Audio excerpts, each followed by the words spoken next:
Is it just me, or does it look like Julian Champagnie was not having a good day when they took that picture?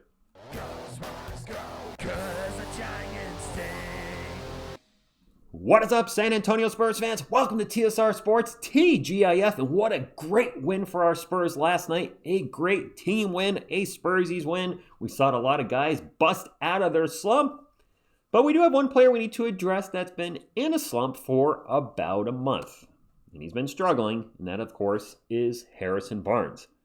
HB has not been hitting his threes, and when he's not hitting his threes, he can be a liability on both ends of the floor. But has it been that big of a drop-off in production? Let's take a look, Spurs fans. Harrison Barnes, first 24 games of the year, 31 minutes a game, 13.5 points, 3.5 rebounds, and phenomenal shooting splits of 49, 43, 89. Just a shade under the elusive club of 50, 40, 90. So fantastic. However, on December 13th of last year, the wheels fell off versus the Oklahoma City Thunder, the Spurs' first win against OKC, when HB went 0 for 8 in that game. And since that game and past, it's been a different Harrison Barnes. In the last 17 games, his minutes have been cut. He's playing 25 minutes a game, averaging 8 points, 2.5 boards, and his splits have absolutely plummeted to 34, 25, 84. Harrison Barnes is going to be 34 this year. Last year of his contract, he's set to make $19 million. And I got to say, I like Harrison Barnes. I just really do. But I've never liked him starting at the 4. He has 2 rebounds in his last 5 games. Our power forward has 2 rebounds in his last 5 games. And in over 120 minutes of play, I feel like I could grab 2 rebounds by accident in that amount of time. So should the Spurs move on from him? Well, I caught this article from Air Alamo this morning, and this is what they had to say. Harrison Barnes has overstayed his welcome in San Antonio. Ouch. Jeez. It is not a knock on HB as a person. He has been a great asset to the Spurs both as a player and as a valuable member of the San Antonio community. Yes, he has. The Spurs have reached a point where they no longer need a veteran presence. It's time to embrace their youth and build around it fully. The Oklahoma City Thunder did this and won a championship as a result, and San Antonio is not far behind. So let me say this. They're ready to push him out the door. Even if Harrison Barnes would be traded before the All-Star break, and by the way, I do see Jonathan Kuminga is available, demanding a trade from the Warriors. I'm good. Pass. Nope. The Spurs do have vets. Let's not overlook that, and I think they're just a little bit there. De'Aaron Fox and Luke Kornet are both in their 9th season. Keldon Johnson is in his 7th season as a Spur. Did you know Keldon's been with us that long, 7 years? Kelly Olynyk, 13th year in the league. And let's not forget the one, the only, the man, the myth, the legend, Bismack Biyombo is in his 15th year in the NBA. So we got plenty of vets if they moved on from HB. But I'm not all in on moving on.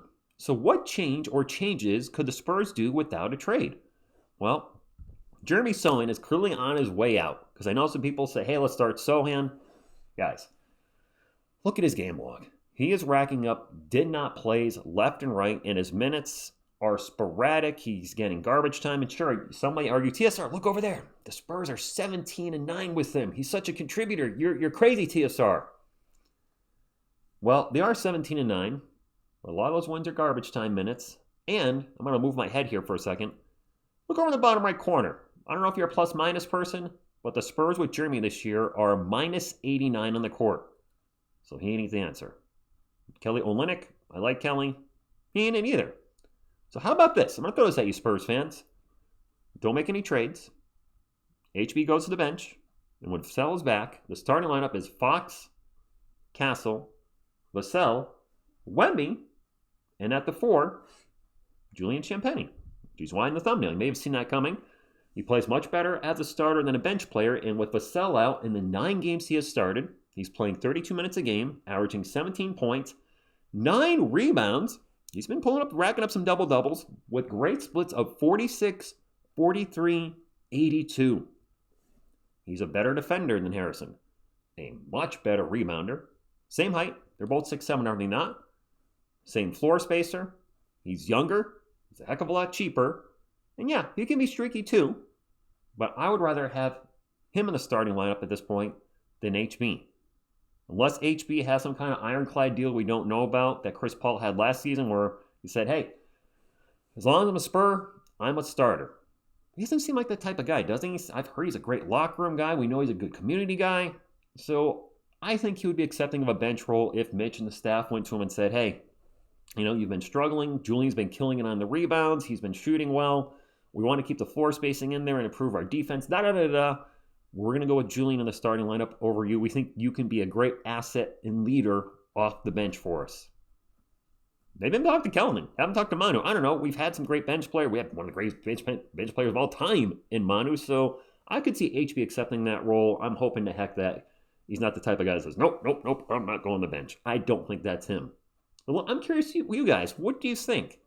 Am I crazy suggesting starting Julian Champagnie? Or do you agree? Harrison Barnes, send him to the bench, bring Julian in and see what happens. I'm not saying make a major shakeup like a trade because I don't think that's a good idea, especially when the team is still playing well. Sure, they've had a rough spot. Still second in the Western Conference, are we not? Not a major change, just a small change in the starting lineup.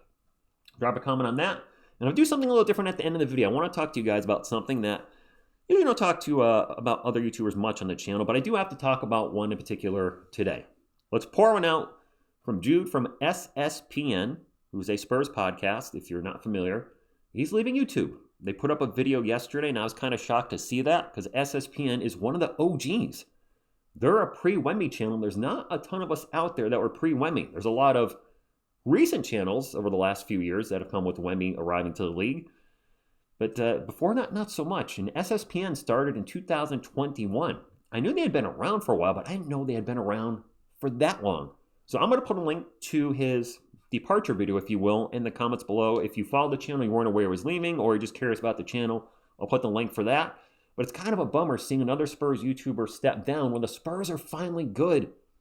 He's been on YouTube for 5 years, and the Spurs are finally good, and he's leaving. And DC Tree Nation's one of the oldest OGs, I believe, of Spurs content creators who started doing Spurs content over 8 years ago.